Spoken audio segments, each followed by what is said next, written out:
आइए आज हम बात करते हैं हेपेटाइटिस वायरस की। ठीक है, तो देखिए हेपेटाइटिस वायरस की हम यहाँ पे बात करने जा रहे हैं। ये टॉपिक हमारा बहुत ही लंबा है और हर चीज को हम इंटीग्रेट करके आपको बताएंगे इस टॉपिक में। ठीक है, तो हेपेटाइटिस देखिए यहाँ पे क्या है कि वो वायरस जो हेपेटाइटिस कॉज करते हैं। ये कोई एक खास फैमिली नहीं है कि एक खास फैमिली हेपेटाइटिस फैमिली है और उस वायरस की जितनी फैमिली है उसको हम A B C D E ऐसा नाम दे दिए हैं। ठीक है, और ऐसा इसलिए मैं बता रहा हूं क्योंकि शुरू में मैं ये समझता था ना कि hepatitis A B C D जितने वायरस है सारे एक ही फैमिली के हैं। मुझे पहले ऐसा लगता था, फिर आगे आके मुझे पता चला कि ये सब अलग अलग फैमिली के हैं। इसलिए आज ही मैं आपका कॉन्सेप्ट यहाँ पे क्लियर करा दे रहा हूं कि ये हेपेटाइटिस वायरस जो होते हैं ये हेपेटाइटिस वायरस होते हैं, ग्रुप ऑफ वायरस होता है जो कि हेपेटाइटिस कॉज कराते हैं। इस वजह से इनको हम हेपेटाइटिस वायरस बोलते हैं और ये अलग अलग फैमिली के होते हैं। ठीक है, तो देखिए जितने भी वायरस होते हैं ना, तो देखिए वायरस को हम यहाँ पे देखिए किए थे कि डीएनए वायरस होते हैं और आरएनए वायरस होते हैं। तो देखिए डीएनए वायरस जो होते हैं ये इन्वेलप या नॉन इन्वेलप। ठीक है, तो वायरस में या तो डीएनए होंगे या तो आरएनए होंगे और डीएनए में इन्वेलप्ड होंगे या नॉन इन्वेलप्ड। तो देखिए इन्वेलप वायरस है, देखिए तीन फैमिली है। ठीक है, हेपेडिना, हर्पीस, पॉक्स और यहाँ पे हम बताया कि हेपेडिना जो है इस फैमिली में हमारा हेपेटाइटिस बी वायरस है। ठीक है, तो हेपेटाइटिस बी वायरस हमारा हेपेडिना फैमिली का हो गया, यानी ये डीएनए वायरस होगा और इन्वेलप होगा। जबकि हम बात करें यहाँ पे देखिए नॉन इन्वेलप डीएनए वायरस में हमारे पास पेप्स, इसको याद रखते हैं, पेपेवा, एडिनो और पार्वो। ठीक है, तो पेपेवा, एडिनो और पार्वो, इससे हमको यहाँ मतलब नहीं हेपेटाइटिस में। और उसका फिर यहाँ देखिए हम आरएनए वायरस में आते हैं। तो आरएनए वायरस में देखिए हम यहाँ पे इन्वेलप वायरस या नॉन इन्वेलप वायरस दोनों देखते हैं। तो देखिए इन्वेलप वायरस में हमारे पास RFTM एंड अदर। ठीक है, तो RFTM और अदर में यहाँ पे देखिए हमारे पास रेट्रोफ्लेवी, टोगा, मिटोरना और अदर्स, ये सारे हमारे जो होते हैं देखिए इससे इसको याद रखते हैं, ये सारी फैमिली है। और यहाँ पे फला वायरस आते हैं। तो देखिए यहाँ पे ये हेपेटाइटिस सी वायरस जो है ये इन्वेलप वायरस है, ये फैमिली जो है फ्लेवी वायरस फैमिली का वायरस है हेपेटाइटिस सी वायरस। तो ये आरएनए वायरस और इन्वेलप वायरस है। इसी तरीके से आप देखेंगे कि ये हेपेटाइटिस डी वायरस जो है ये डेल्टा वायरस है। ठीक है, यानी डेल्टा वायरस की फैमिली का है, जिसको हम अदर से याद रखेंगे। तो ये क्या है, ये आरएनए वायरस और ये इन्वेलप वायरस है। ठीक है, तो हेपेटाइटिस सी और डी जो होते हैं ये इन्वेलप वायरस होते हैं। जबकि हम बात करें यहाँ पे देखिए आरएनए वायरस में नॉन इन्वेलप जो होते हैं उसको हम पीसीआर से याद रखते हैं, पिकोरना, कैल्सी और रियो। और यहाँ पे देखिए कैल्सी हमारा हेपेटाइटिस ई आता है और पिकोरना में हेपेटाइटिस ए आता है। ठीक है, तो हेपेटाइटिस ए और हेपेटाइटिस ई वायरस जो होते हैं ये आरएनए वायरस होते हैं लेकिन नॉन इन्वेलप होते हैं। जबकि हमारा हेपेटाइटिस डी और हेपेटाइटिस सी वायरस जो होते हैं ये भी आरएनए वायरस होते हैं लेकिन इन्वेलप वायरस होते हैं। जबकि हमारा हेपेटाइटिस बी वायरस ये बिल्कुल क्या है, डीएनए वायरस होता है। ठीक है, तो ये डीएनए वायरस होता है और बाकी सारे आरएनए वायरस होते हैं। आरएनए में से बताएं कि यहाँ पे ए और ई जो होते हैं नॉन इन्वेलप आरएनए वायरस होते हैं, जबकि सी और डी जो होते हैं ये इन्वेलप्ड वायरस होते हैं। ठीक है, तो देखिए सी और डी इस तरह समझिए कि ये इन्वेलप्ड होंगे। ठीक है, और ई और ए, ठीक है, ये दोनों हमारे नॉन इन्वेलप होते हैं। अभी इसको कैसे याद रखना है यहाँ पे भी हम बता देते हैं। ठीक है, तो ये हो गए। तो हम बता दें कि हमारे 5 वायरस जो है मेन ये हेपेटाइटिस कॉज करते हैं, इसी वजह से हम हेपेटाइटिस वायरस बोलते हैं। ठीक है, सबकी फैमिली बिल्कुल अलग अलग है।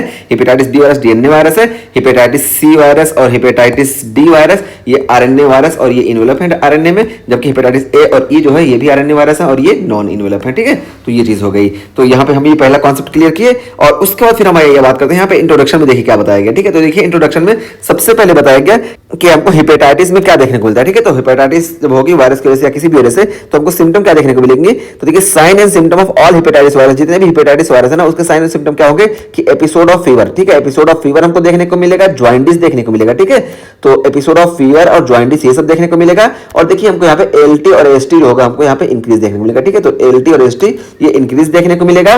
और उसका फिर देखिए हम बात करें नेकेड वायरस। ठीक है, नेकेड वायरस कौन कौन से, तो देखिए नेकेड वायरस में ए से और ई से इसको याद रखेंगे। तो ये हेपेटाइटिस ए वायरस और हेपेटाइटिस ई वायरस। ठीक है, तो हेपेटाइटिस ए वायरस और hepatitis E virus lack envelope and are not destroyed by the gut. ठीक है, तो देखिए हम बताएं कि जो 5 होते हैं 5 में से देखिए सिर्फ यही ए और ई जो होते हैं ये नॉन इन्वेलप होते हैं। और ये दोनों देखिए हेपेटाइटिस सी वायरस और हेपेटाइटिस डी वायरस ये देखिए आरएनए होते हैं लेकिन ये इन्वेलप होते हैं। और इसी तरीके से ये देखिए हेपेटाइटिस बी वायरस ये डीएनए वायरस होता है लेकिन ये भी इन्वेलप वायरस होता है। तो पता चला सिर्फ हमारा हेपेटाइटिस ए और हेपेटाइटिस ई वायरस जो होते हैं ये हमारे नॉन इन्वेलप वायरस होते हैं। ठीक है, तो यहाँ पे बताया गया कि नेकेड से याद रखेंगे कि ए और ई जो होते हैं ये नॉन इन्वेलप वायरस होते हैं। और इसका इनको फायदा क्या मिलता है वायरस को, यानी इन ए और ई को नॉन इन्वेलप होने का फायदा क्या मिलता है। तो देखिए क्या होता है कि लैक ऑफ इन्वेलप, जिस वजह से क्या होता है कि not destroyed by the gut. ठीक है, तो ये गट से डिस्ट्रॉय नहीं होते। ठीक है, तो जब गट से डिस्ट्रॉय नहीं होंगे तो इनकी इन्फेक्टिविटी का चांस और ज्यादा बढ़ जाएगा। तो इस तरीके से इसको याद रखेंगे। और यहाँ पे देखिए कैसे याद रखेंगे, वावल हिट्स योर बावल। तो देखिए वावल्स यानी जो है ए और ई जो है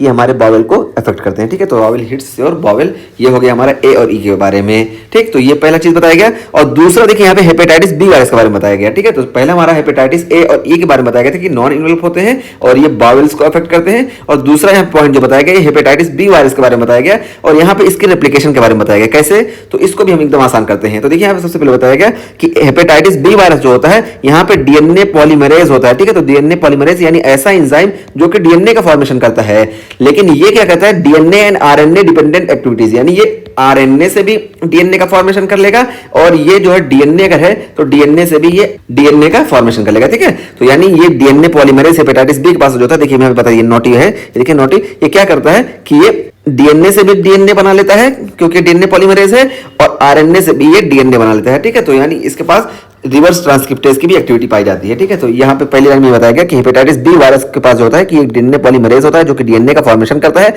और किससे फॉर्मेशन करता है, डीएनए से भी फॉर्मेशन कर सकता है और आरएनए से भी कर सकता है, ठीक है। तो ये चीज हो गई। अब देखिए अब यहाँ पे आगे बताया जा रहा है कि कैसे कैसे इसका रेप्लिकेशन होता है। सबसे पहले बताया गया कि एक डीएनए वायरस है, देखिए मींस हेपेटाइटिस बी वायरस है, क्योंकि हेपेटाइटिस बी वायरस सिर्फ डीएनए वायरस होता है जितने भी हेपेटाइटिस वायरस हैं। और ये हेपेटाइटिस बी वायरस देखिए ये क्या होता है कि ये सर्कुलर होता है इसका डीएनए, लेकिन यहाँ पे देखिए ये जो होता है पार्शियली कंप्लीटेड होता है, ठीक है। फुल्ली कंप्लीटेड नहीं होता, पार्शियली कंप्लीटेड होता है। देखिए यहाँ पे डबल स्टैंडर्ड है, ठीक है, डबल स्टैंडर्ड डीएनए होगा, लेकिन यहाँ देखिए फुल कंप्लीट डबल स्टैंडर्ड नहीं है, ठीक है। तो ये फीचर होता है। और यहाँ पे देखिए हम एंजाइम बता दिए जो डीएनए पॉलीमरेज है, ठीक है, यानी DNA and RNA dependent DNA polymerase ये वायरस के पास प्रेजेंट होता है, यहाँ पे बना दिए, ठीक है। तो ये होता है। अब जब वायरस किसी होस्ट में घुसता है ना, सेल में, लिवर सेल में, मान लो हेपेटोसाइट में आया तो यहाँ पे आता है ना, तो यहाँ पे ये क्या करता है कि इसका जो पार्शियली कंप्लीटेड डीएनए था ना, इसको होस्ट का सेल का इस्तेमाल करके ये फुल्ली कंप्लीट में कन्वर्ट हो जाता है, ठीक है। तो देखिए यहां तक अभी तक ये पार्शियली कंप्लीटेड था, लेकिन यहाँ पे देखिए फुल्ली कंप्लीटेड सर्कुलर डीएनए हो गया, ठीक है। तो फुल्ली कंप्लीटेड सर्कुलर डीएनए हो गया। अब यहाँ पे क्या करता है, यहाँ पे आ गया और यहाँ पे जब आता है तो ये होस्ट जो होता है ना, होस्ट का सेल, होस्ट के सेल में क्या होता है, आरएनए पॉलीमरेज प्रेजेंट होता है, ठीक है। तो होस्ट के सेल में आरएनए पॉलीमरेज प्रेजेंट होता है और यहाँ बैक्टीरिया के पास डीएनए है, तो इस डीएनए का इस्तेमाल करके ना ये होस्ट का आरएनए पॉलीमरेज, यानी आरएनए पॉलीमरेज का काम क्या होगा कि ये आरएनए का फॉर्मेशन करेगा। तो ये आरएनए पॉलीमरेज इस डीएनए का इस्तेमाल करके यहाँ पे देखिए एमआरएनए का फॉर्मेशन करेगा, ठीक है। तो इस डीएनए से जो एमआरएनए बनेगा वो वायरल एमआरएनए होगा ना, भले ही ये होस्ट का इंजाइम किया है, ठीक है। तो होस्ट का एंजाइम सिर्फ एक मशीन के तौर पे यहाँ पे इसको इस्तेमाल करके यहाँ पे एमआरएनए बना दिया और ये जो एमआरएनए बना ये वायरल एमआरएनए बन गया, ठीक है। तो देखिए वायरल एमआरएनए बन गया।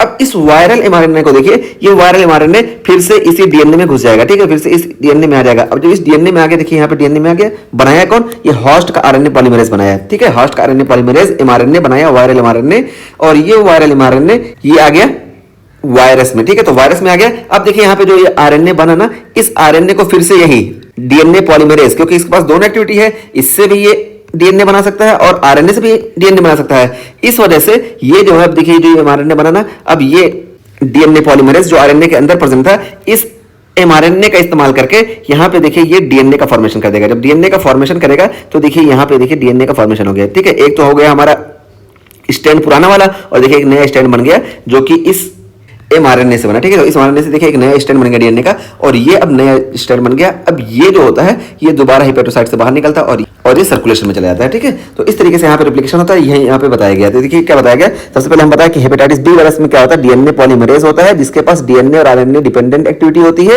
ये वाला हम बता दिए हैं कि इसको पास दोनों एक्टिविटी है। और क्या है कि अपॉन एंट्री इनटू न्यूक्लियस, जब न्यूक्लियस में इसकी एंट्री होती है तो क्या होता है, the polymerase completes the partial double standard DNA, ठीक है। तो जो पार्शियल डबल स्टैंडर्ड डीएनए था, देखिए यहाँ पे पार्शियल डबल स्टैंडर्ड डीएनए, ये जब इसमें घुसा तो ये पार्शियल डबल स्टैंडर्ड डीएनए देखिए ये कंप्लीट जो है डबल स्टैंडर्ड डीएनए में कन्वर्ट हो गया, पहले हम बता दिए। तो ये वाली लाइन आपकी क्लियर हो गई। और उसका फिर अब देखिए क्या होता है कि host RNA polymerase transcribes mRNA from viral DNA to make viral protein. तो देखिए वायरल प्रोटीन बनाने के लिए होस्ट क्या करता है कि इसके डीएनए को इस्तेमाल करता है ताकि वायरल प्रोटीन बनेगी तो इसके अगेंस्ट एंटीबॉडी वगैरह बनाना रहता है। तो होस्ट का आरएनए जो क्या करता है, काम करता है कि इसके डीएनए को इस्तेमाल करके यहाँ पे mRNA बना लेता है, ठीक है। तो होस्ट का आरएनए पॉलीमरेज यहाँ पे mRNA बना लेता है, ये बताया गया कि mRNA बना लेगा। लेकिन अब mRNA जो बनाना ये अब क्या होगा कि जब यहाँ पे mRNA बना वायरस के डीएनए से, तो यहाँ पे क्या होगा कि देखिए डीएनए पॉलीमरेज, अब डीएनए पॉलीमरेज दोबारा काम करेगा और ये क्या करेगा, रिवर्स ट्रांसक्राइब्स, ठीक है। तो रिवर्स ट्रांसक्राइब करा देगा वायरल आरएनए को डीएनए में, ठीक है। तो देखिए वायरल आरएनए जो था यहाँ पे इसको ये डीएनए पॉलीमरेज रिवर्स ट्रांसक्राइब करा के आरएनए से डीएनए बना दिया, ठीक है। आरएनए से डीएनए जब बनता है इसी को हम रिवर्स ट्रांसक्रिप्शन बोलते हैं, ठीक है। तो ये वायरल डीएनए ऐसा करता है और वायरस में देखिए यहाँ पे एक नया स्ट्रेन बन गया जो कि हम पूरा अच्छे से समझा चुके हैं, ठीक है। तो ये चीज हो गया और उसका फिर देखिए बताया गया कि which is the genome of the progeny virus. अब ये जो वायरस है इसका जो मतलब ये प्रोजेनी वायरस हो गया ना, अब यही तो बाहर निकलेगा, तो यही जो नया जीनोम बना यही प्रोजेनी वायरस का जीनोम होगा, ठीक है। तो ये कैसे कैसे बना पूरा हम आपको समझा दिए। और उसके बाद देखिए अब यहाँ पे हेपेटाइटिस सी वायरस का बताया गया है। हेपेटाइटिस बी वायरस के बारे में हम बता दिए कि कैसे कैसे रेप्लिकेट होता है। सी वायरस में देखिए इंपॉर्टेंट पॉइंट क्या है कि यहाँ पे 3 प्राइम 5 प्राइम एक्सोन्यूक्लियस एक्टिविटी जो होती है नहीं होती है, और ये 3 प्राइम 5 प्राइम एक्सोन्यूक्लियस एक्टिविटी जो होती है ना ये करती क्या है कि ये प्रूफ रीडिंग का काम करती है। तो जब डीएनए रेप्लिकेशन वगैरह होता है ना तो यहाँ पे प्रूफ रीडिंग होती है 3 प्राइम 5 प्राइम एक्सोन्यूक्लियस एक्टिविटीज को हम बोलते हैं, और ये पॉलीमरेज का ही काम होता है, ठीक है। तो ये ऐसा करता है और यहाँ पे अगर कोई डिफेक्टिव चीज आ गई तो फौरन इसको रिपेयर करता है, ठीक है। यानी प्रूफ रीडिंग का काम करता है और डिफेक्टिव चीज आई तो फौरन बता देगा।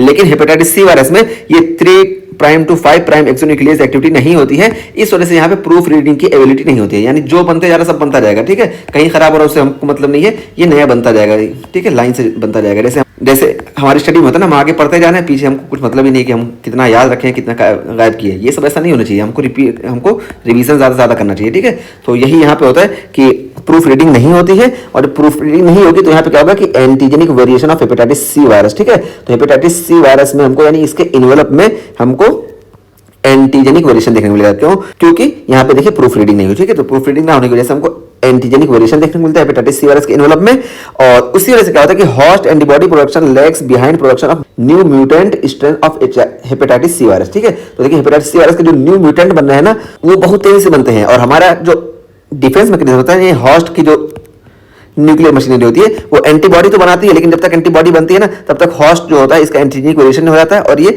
नया इसका न्यूक्लियर वेरिएशन हमको देखने को मिलता है, ठीक है। एंटीजेनिक वेरिएशन देखने को मिलता है। तो यही यहाँ पे बताया गया host antibody production lag behind production of new mutant strain of hepatitis C virus, ठीक है। तो हेपेटाइटिस सी वायरस का जो न्यू म्यूटेंट स्ट्रेन बन रहा है उससे कहीं पीछे रह जाती है कि होस्ट की एंटीबॉडी बनना, ठीक है। तो जब तक एंटीबॉडी बनती है तब तक यहाँ पे न्यू स्ट्रेन हमको देखने को मिल जाता है हेपेटाइटिस सी वायरस में। क्यों? क्योंकि यहाँ पे 3 प्राइम 5 प्राइम एक्सोन्यूक्लियस एक्टिविटी नहीं होती है, इस वजह से यहाँ पे प्रूफ रीडिंग नहीं होती है, इसी वजह से हमको यहाँ पे एंटीजेनिक वेरिएशन बहुत ज्यादा देखने को मिलता है, ठीक। तो ये इस तरीके से हमारा ये हेपेटाइटिस का जो शुरू वाला पोर्शन था ना यहाँ पे हम ये वाला पोर्शन कंप्लीट कर दिया, ठीक है। अब आइए हम बात करते हैं पर्टिकुलर हर एक हेपेटाइटिस वायरस के बारे में, ठीक है। तो देखिए 5 हेपेटाइटिस है।